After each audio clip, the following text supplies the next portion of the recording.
Hello, fellow translators. So we're back to doing something with AI, even though you're probably sick of it now.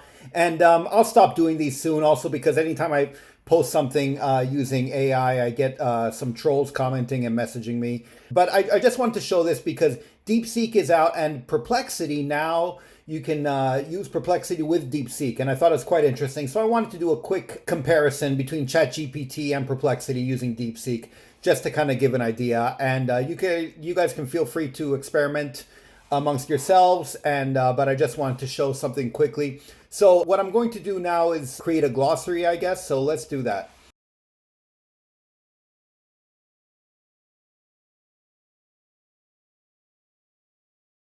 It's been mentioned to me before that I shouldn't write instructions in paragraph form, and in fact I usually don't. And if you look at my course or other places where I go more into depth, I always write them in bullet point format.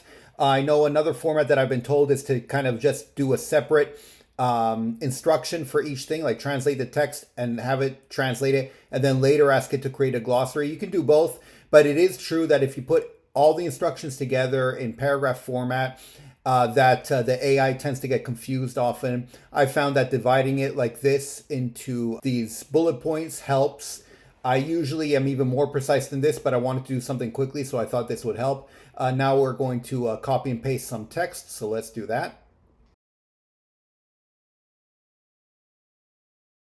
So here we go. This is with ChatGPT, and let's see what ChatGPT does with this.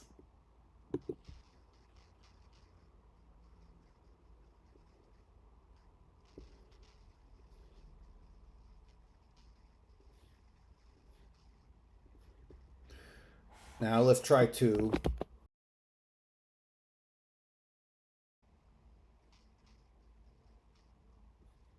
Perfect. So let's do a quick comparison now using Perplexity or using DeepSeek through Perplexity.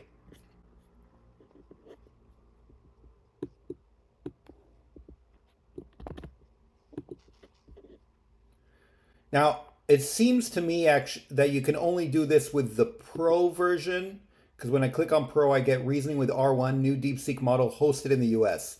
I'm not sure if this is precisely like the other DeepSeek, but we'll see what happens. So let's go.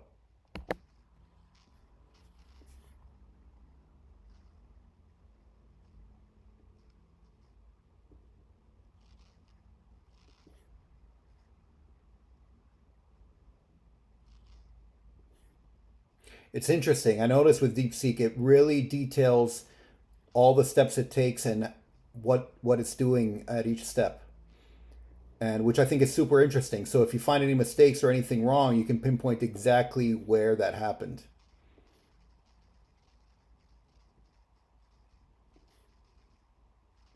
So here we see that it took 5 terms, while ChatGPT took 6 of them. Yeah, the only difference is ChatGPT also included this one, which I would include. So it was curious that DeepSeek did not include it. Let's see if we can export. I haven't tried this with DeepSeek.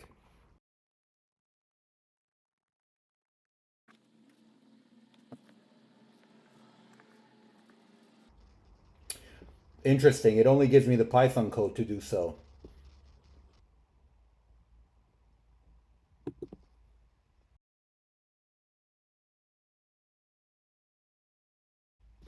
Right? So this might be an issue of Perplexity and not DeepSeek itself.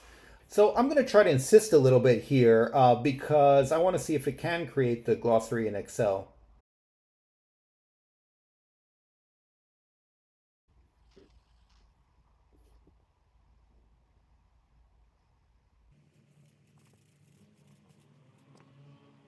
Okay, I mean, it spells out how to do it, but it won't do it itself. So that's quite interesting.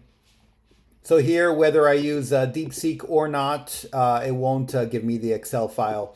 And that's too bad. So ChatGPT, the free version, is still better at providing you with an Excel file right away. But I do like the fact that here it shows all the steps as it's carrying them out. And so it gives you an idea as to what exactly it's going through.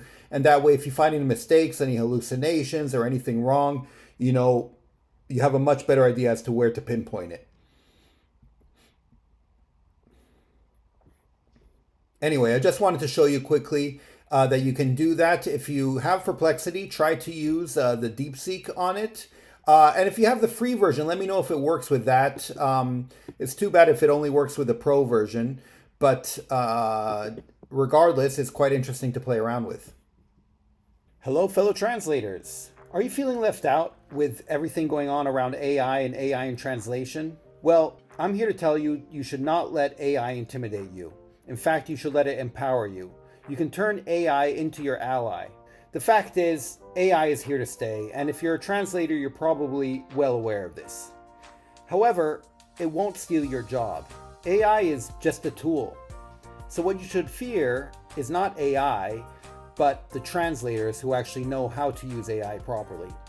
It's important to get ahead of the curve and to understand how all of this works. That way you can take advantage of its benefits, but also know how to avoid its pitfalls. In this cutting-edge course, you'll discover how AI differs from traditional machine translation. And we're going to go through some techniques for pre-editing, post-editing, glossary creation, etc. We'll look at ways to leverage AI for internet research and terminology validation. And we'll also look into how to have AI verify its own translation and improve upon it. In addition, we'll be looking at strategies to overcome AI pitfalls like confidentiality issues and hallucinations, etc., etc. As a professional translator with almost 2 decades of experience, I've been through pretty much every iteration of MT, machine translation, and AI, artificial intelligence, at least with regards to translation. And what I've been able to do is develop custom AI prompts that streamline workflows and boost productivity. I use these prompts for my agency, and I also work with translators to create customized AI prompts for them that they can use. So come along with this course, where we're going to start from scratch and explore what AI can do for translators. In the process, I share the prompt code that I use for translations, and I show you how to tweak it and make it customizable so you can have a personalized prompt code for your own needs. So future-proof your translation career and click the button below to get started.